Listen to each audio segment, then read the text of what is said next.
You know, can I tell you something? I've been working on this. You can. I've been working on blockchain since I got here.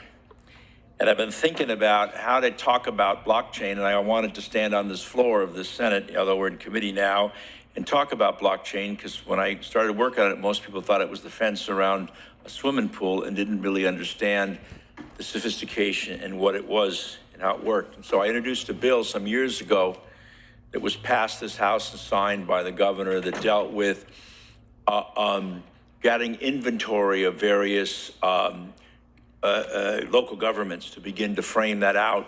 And then I also did a blockchain bill basically that talked about corporations that could then put their stock certificates in the blockchain to present against fraud, in partnership with then Majority Leader Ian Calderon, who did a basic study group, a working group that both Assemblymember Calderon, Mr. Allen, and I were involved in, and we put together the greatest experts around the state and met at Berkeley a number of times, and they made a number of recommendations about what we should do with respect to moving the discussion in government forward on blockchain.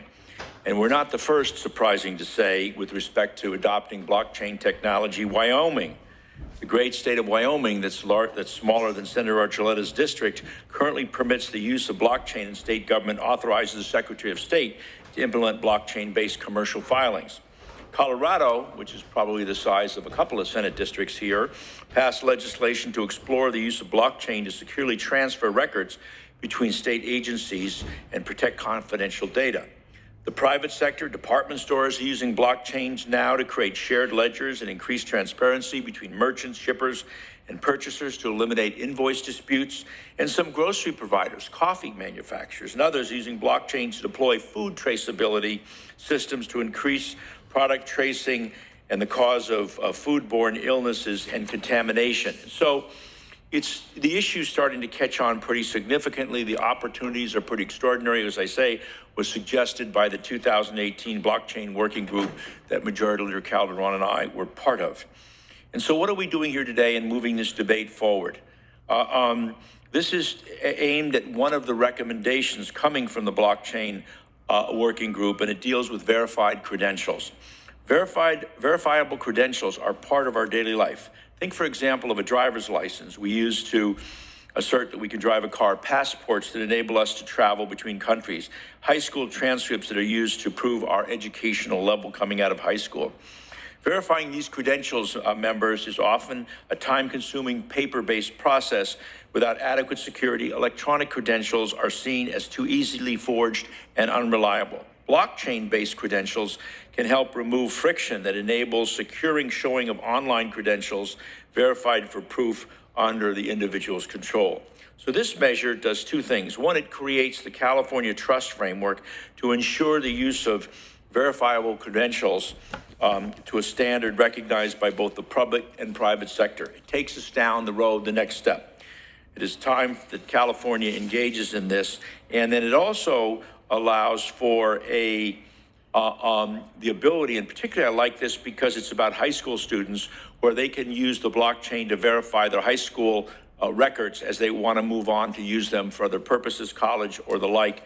Again, trying to educate the next generation in that regard. And so today, to speak in support of this measure is Judith Fleenor with Trust Over IP Foundation, and Tony Rose with Input Output. Thank you very much, Mr. Chair, and members ask for support of this measure. Thank you, Senator Hertzberg. Ms. Fleenor, you can begin.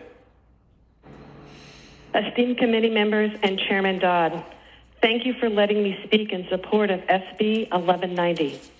I am Judith Fleenor, the Director of Strategic Engagement for the Trust Over IP Foundation, calling from Marin County, California. Trust Over IP is a member-based organization with over 400 corporate and individual members.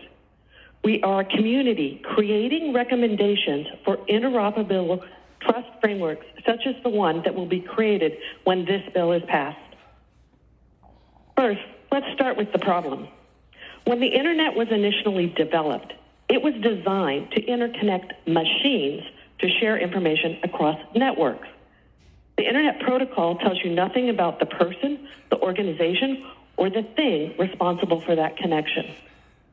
The internet was so wildly successful that we built all these systems to do business interactions over it that require authenticating the user. Thus, the dreaded username and password login was born. In addition to the privacy and security issues with passwords, they don't replicate how credentials work in the real world. In the real world, when a credential is issued, there is some element that designates it as being from a valid issuer. A driver's license, for example, has a recognizable format with security features that enable its authenticity to be validated. Once issued, the holder can go and use it wherever they want. It is accepted by multiple parties as valid by design, without a party needing to go back to the issuer. With the advent of modern cryptography, we now have a way to do the same thing with digital credentials. A party that needs to verify the authenticity of the credential can do that without needing to phone home to a centralized system. This is what we call a verifiable credential. For example, a student could take a verifiable credential of their transcript issued to them by the high school to do any community college they want, and the college can verify that it is authentic. This is exactly the use case this bill will authorize via a pilot project through the California Department of Technology. California has an opportunity to lead a path for other states to follow, all while protecting the privacy rights of Californians. The Trust Over IP Foundation applauds Senator Hertzberg for bringing this important bill forward. Thank you so much for your time. I urge your aye vote on this important bill for Californians. Thank you very much, Ms. Fleenor. Let's continue with Mr. Rose, please. Mr. Rose, you're on. Good morning.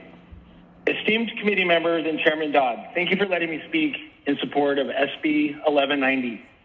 I'm Tony Rose, based in Half Moon Bay, California, and head of product digital identity for Input Output Global, or IOG for short. IOG develops decentralized technology and infrastructure.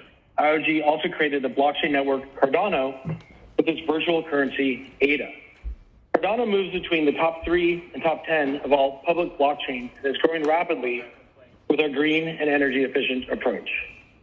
What excites me most about this space is the ability to use technology in a way that unlocks mobility for individuals. I know this technology can provide great benefits when in action. In my role as head of product at IOG, we are deploying a digital identity solution for 5 million high school students in Ethiopia. We are partnered with the Ministry of Education in Ethiopia in order to create a system for students that would offer greater flexibility throughout their lives. Starting this fall, we will enroll 1 million 11th graders, and over the next 5 years, we'll develop the ecosystem starting with high school diplomas, expanding to higher education, and other career pathways, and eventually financial services. In addition to Ethiopia, many other countries, including Canada, United Kingdom, Germany, Singapore, New Zealand, and Australia, are starting to adopt trust frameworks. This enables partnerships between the public and private sectors to create more opportunity for individuals to move throughout their lives with the benefit of owning, holding, and controlling their digital identity data. What excites me the most about SB 1190 is that if passed, at this time next year, we'll be on the path to making it easier for California high school students to own, hold, and control their academic records and access international opportunities with more ease based upon the recognized high quality of education we provide in our beautiful state. Not only that, we will be a place where students from around the world can further their education with the confidence that the academic credentials they're earning back home meet our standards and will be accepted here, thus contributing to the diversity of our state and making our economy one of the strongest in the world. With this bill, California has an opportunity to lead a path for other states and countries to follow, all while protecting the privacy rights of Californians. I personally, and on behalf of my colleagues at IOG, applaud Senator Hertzberg for bringing this important bill forward. Thank you so much for your time, and I urge your aye vote on this important bill. Thank you. We'll now move to anyone here in the chamber who wants to testify in support. We do have one. Please proceed. Mr. Chair and members, Alex Torres with Strategies 360 on behalf of Block Inc., formerly Square, in support. Thank you. Thank you very much. Now let's move to witnesses waiting to testify via the teleconference service. Moderator, would you please prompt individuals waiting to testify in support of SB 1190? Thank you. If you would like to testify in support of SB 1190, please press 1 followed by 0 at this time. Again, to testify in support, please press for SB 10, for 90, please press 10, and we will go to line 44. You are open. Good morning, Jamie Miner on behalf of the Blockchain Advocacy Coalition, the proud sponsor of the bill. Happy to support. Thank you. As a final reminder, please press 10 to testify in support. Mr. Chair, nobody else is queuing up. Thank you, moderator. We're going to open. We're going to see if there's anybody in the chambers wishing to testify in opposition. Seeing none, could you now move on and open the lines for witnesses waiting to testify via the teleconference service in opposition to SB 1190? Thank you, Mr. Chair. Again, to testify in opposition to SB 1190, please press 10 at this time. 1 followed by 0. Mr. Chair, nobody is queuing up.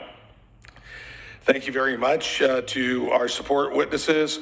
We'll bring the discussion back here to the members. Anybody wishing to address the committee here? I'm not seeing any mics up. With that, Senator Hertzberg, would you like to close? Thank you, Mr. Chairman. You know, the governor has made his mark on being innovative when it comes to technology and government interface and created entire departments in California that have the mission of making technology more accessible to all Californians. For example, the Office of Digital Innovation under GovOps. This will bolster that effort.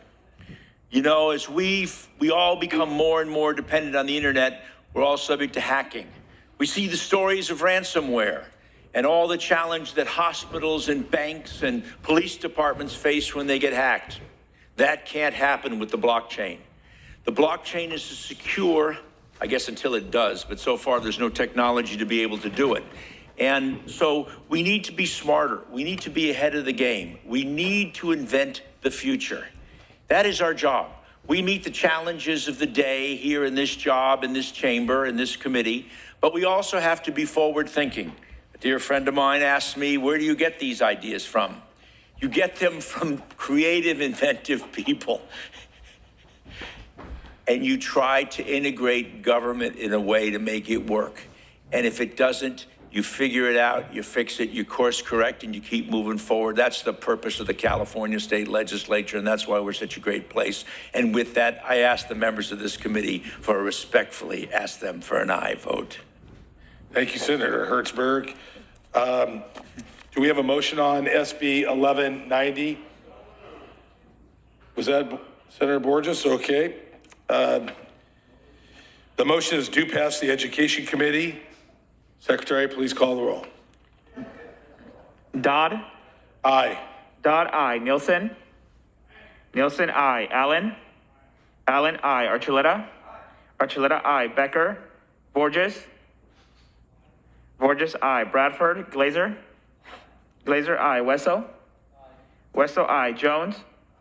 Jones, aye. Kamlager? Melendez? Melendez, aye. Portantino? Rubio? Wilk? Wilk, aye. 10-0, Chairman on call. That's 10. Senator Hertzberg, that bill will be on call. Congratulations. Future, my deep respect. Thank you.